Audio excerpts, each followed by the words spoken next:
안녕하세요. 형상화 수학의 저자 손정모입니다. 앞선 공부를 잘하기 위해 반드시 지켜야 할 것들에 관한 강의 시리즈에서 설명하였듯이 어떤 이론을 잘 이해했다는 것은 그 개념을 형상화하여 해당 이론에 관련한 이론 지도를 갖추었다는 것을 뜻합니다. 그리고 그러한 지도가 잘 갖춰졌는지 알아볼 수 있는 좋은 방법이 다른 사람들이 쉽게 알아들을 수 있도록 정확한 용어를 사용하여 논리적으로 잘 설명하는 것이라 했습니다. 그래서 이러한 내용을 여러분들이 직접 느낄 수 있도록 해보려고 합니다. 앞으로 흥미로운 주제를 하나씩 꺼내어 짤막한 이론 강의를 해보려고 합니다. 학생은 물론 엄마도 이해할 수 있게요.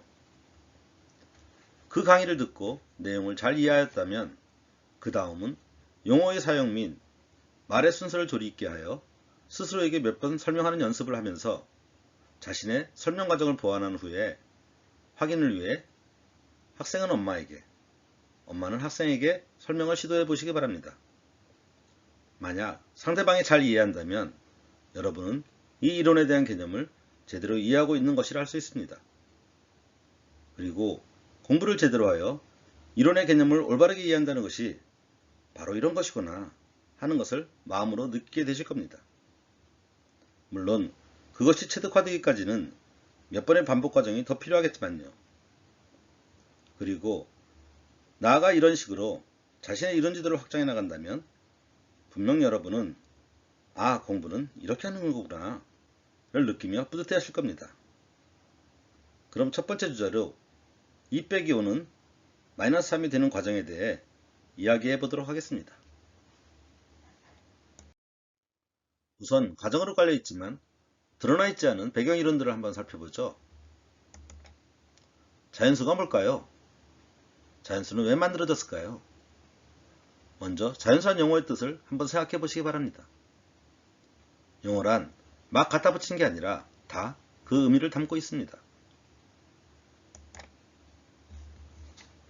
자연수 한자의 의미는 자연스럽게 만들어진 수를 뜻합니다.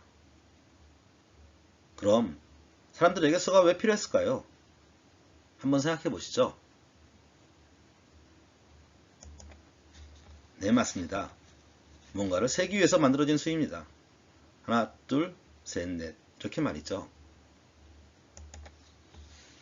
그래서 그것을 표현하기 위해서 자연수 형태는 여러가지 모습을 거치며 편리성과 확장성 측면에서 뛰어난 지금의 아라비아 숫자로 전착하게 된 것입니다. 즉, 아라비아 숫자를 우린 수 자체인 것처럼 느끼지만 수를 표현하는 하나의 방법인 것입니다. 그럼 여기서 잠깐 생각해 봅시다. 우린 0이라는 숫자를 사용하는데 0이 표현하는 것이 과연 무엇일까요? 대부분의 사람들은 0은 없는 것을 뜻한다고 생각합니다. 그런데 과연 그럴까요? 이것에 대해서는 조금 후에 다시 이야기하게 될 것입니다. 그럼 질문을 달리해 0은 자연수일까요? 만약 누군가가 없는 것을 뜻한다고 대답한다면 자연수는 세기 위해서 만들어진 수인데 굳이 셀 필요가 없는 것에 수를 대응시켰을까요? 없는 것은 존재하지 않는 것이니 굳이 표현할 필요가 없겠죠. 그래서 0은 자연수의 목적상 필요한 수가 아니니 자연수는 아닌 것입니다.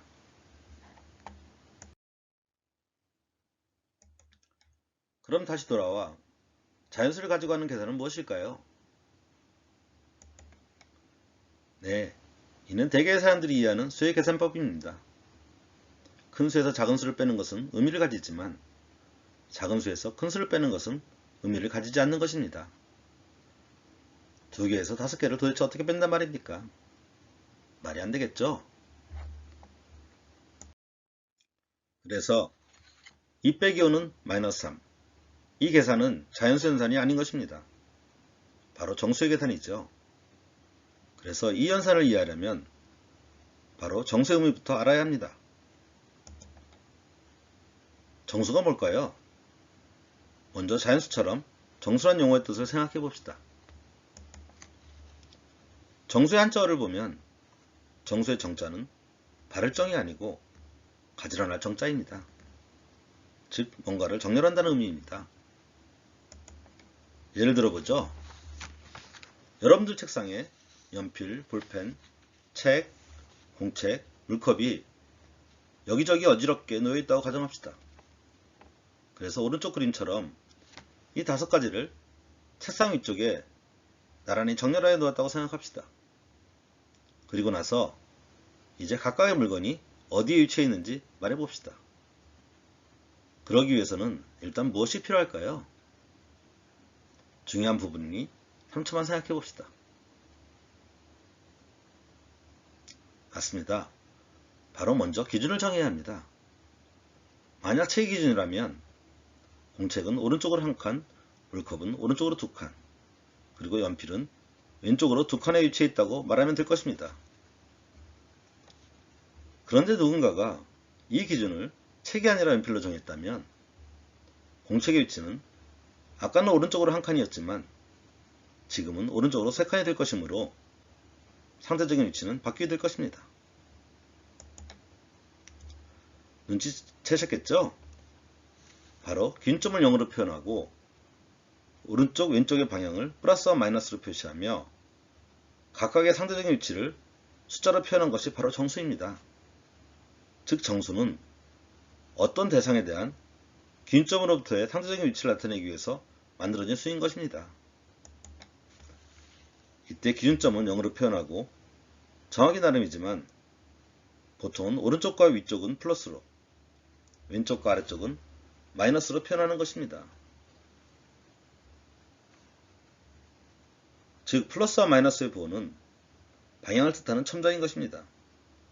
예를 들어 플러스 2는 균점으로부터 오른쪽으로 2번째 있는 점의 위치를 말하며 마이너스 3은 균점으로부터 왼쪽으로 3번째 있는 점의 위치를 말합니다.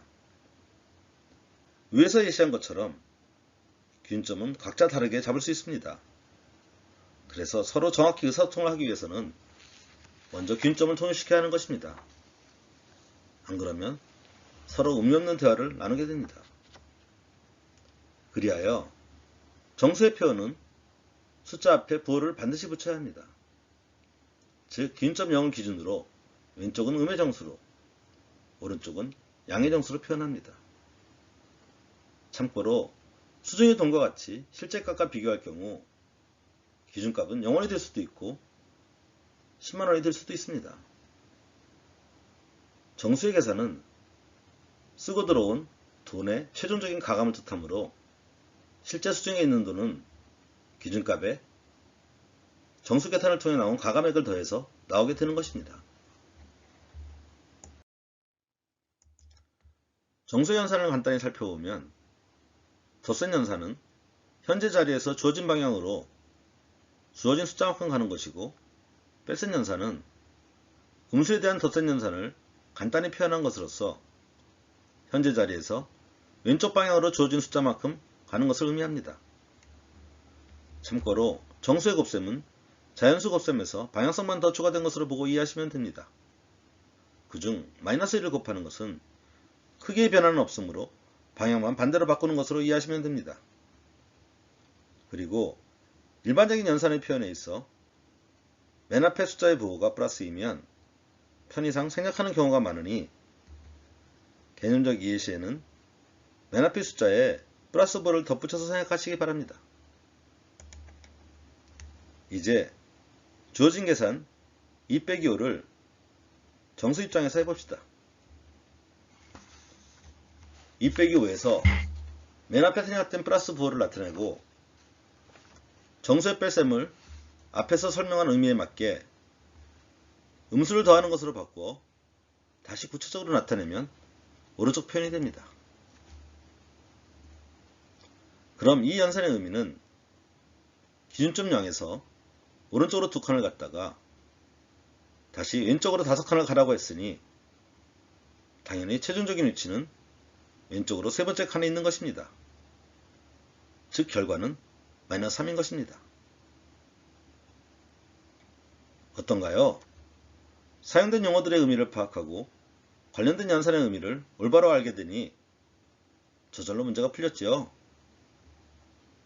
이런 공부는 이와 같이 4스텝 사고 과정에 따라 명시적으로 주어진 조건들을 뿐만 아니라 때론 사용된 용어나 숨겨진 가정들을 끄집어내어 관련된 배경이론들을 하나하나 구체화하고 하나의 작업대에 그것들을 같이 표현한다면 무엇을 어떻게 해야 할지가 겉으로 자연스럽게 드러나게 되는 것입니다.